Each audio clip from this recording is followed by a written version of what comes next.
आज आपण बनवणार आहे मशरूमची भाजी। आम्ही ते मशरूम मार्केटमधून बोलवलं आणि ते तांदळाच्या किंवा गव्हाच्या पिठामध्ये स्वच्छ धुवून घ्यायचे। असं घासून मशरूमला काळपटपणा असतो तो निघून जातो। अशा प्रकारे स्वच्छ करून घ्यायचे। ते पीठ छान चोळून लावून घ्यायचं त्याला।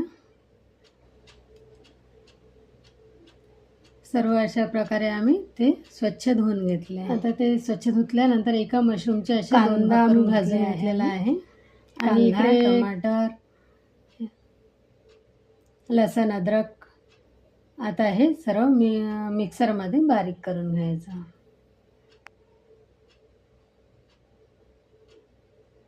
आता हे मिक्सरमध्ये बारीक करून घ्यायचं।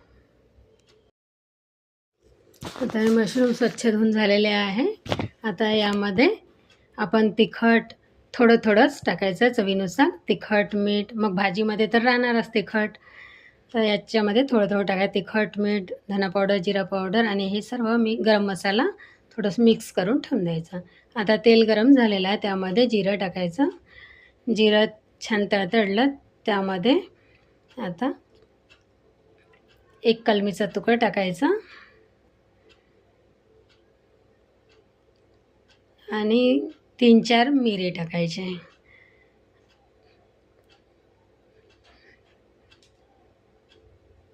आणि एक भेंडी विलायची थोडं फोडून टाकायची थोडी आणि तेजपान असं टाकून हा मसाला छान होऊ द्यायचा। आणि मिक्सरमध्ये कांदा, टमाटर आपण जे भाजलेला कांदा बारीक केलं होतं ते टाकायचं। थोडी हिरवी मिरची, धना पावडर, जिरा पावडर हे टाकून तर छान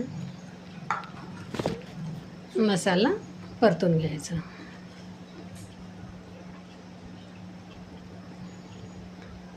गरम मसाला टाकायचा थोडा आणि हे तिखट चवीनुसार कमी टाकायचं कारण आधी आपण टाकलं आहे, मशरूममध्ये लावला आहे, त्यामुळे तिखट थोडं कमी टाकायचं। आता त्यानुसार टाकायचं तिखट, मीठ, थोडी हळद